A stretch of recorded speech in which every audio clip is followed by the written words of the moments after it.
Consolidation period overall I think തീരാറായി. Daily time ഫ്രെയിമിൽ നമ്മൾ ഇപ്പോൾ ഇതിൻ്റെ ക്യാൻഡിൽ നോക്കുകയാണെങ്കിൽ നല്ല green candle open is equal to low, I think അത് തന്നെയാണ് open is equal to low ആണ് ഉണ്ടാക്കി വെച്ചിരിക്കുന്നത്. So open is equal to low എല്ലാവർക്കും അറിയാം. മുകളിലൂടെ കാണാൻ പറ്റും ഓപ്പൺ ഇസ് ഈക്വൽ, ഞാൻ ക്യാൻഡിൽ ഇപ്പോൾ ഇവിടെ വെച്ചു. So open is equal to low തന്നെയാണ് ഇതിൻ്റെ കാണുന്നത്.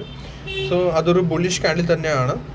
സോ ഓൾമോസ്റ്റ് അങ്ങനെ പറയാം ഇത് ബ്രേക്ക് ഔട്ട് ആവാറായി. ആ ഡൈ സ്ട്രക്ചർ കണ്ടാവും. ഈ ഒരു ട്രെൻഡ് ലൈൻ്റെ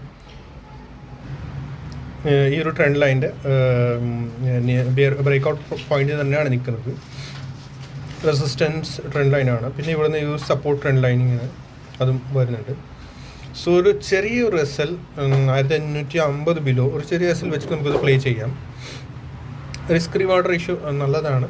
സോ ഫസ്റ്റ് ടാർഗറ്റ് നമുക്ക് എക്സ്പെക്ട് ചെയ്യുന്നത് 1700 1800 ആണ് ഫസ്റ്റ് ആൻഡ് സെക്കൻഡ് ടാർഗറ്റ്.